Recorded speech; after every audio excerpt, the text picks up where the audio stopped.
Ayala Land's share buyback was meant to send a powerful signal.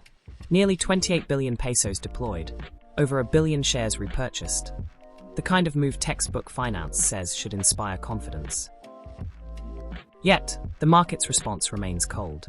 The stock sits stubbornly in the low 20s, a level it hasn't seen in years.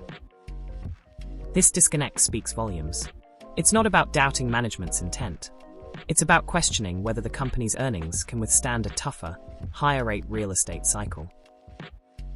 A buyback cushions declines and tells investors the stock is undervalued.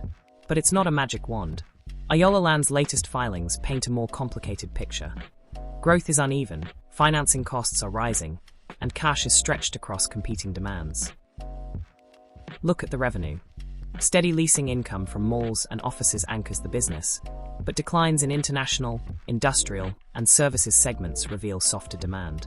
Markets want momentum, pre-sales, launches, and rapid turnover. Instead, they see fragility where resilience is needed.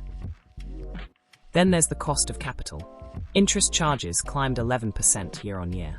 To fund operations, the company sold receivables at a deep discount, booking a loss. These hidden costs call into question the quality of reported earnings. In real estate, if the price of liquidity rises, valuation suffers, even if profits appear steady on paper. The balance sheet tells a similar story. Short-term debt surged, liquidity ratios weakened, and interest coverage thinned. More near-term obligations, paired with higher financing costs, rarely drive stock re-ratings. Capital expenditures continue, inventories expand, and cash is asked to do too many jobs. Against this backdrop, the buyback becomes just one obligation among many, raising real questions about flexibility in a tough cycle. The market isn't ignoring the buyback. It's pricing in risk, uncertainty, and the limits of capital allocation. Investors want stronger cash conversion, controlled financing costs, visible sales momentum, and safer balance sheets.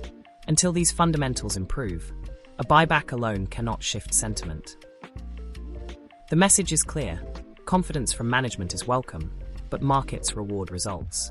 Ayala Land's next chapter will be written not by bold capital moves, but by a cleaner, stronger cash flow story.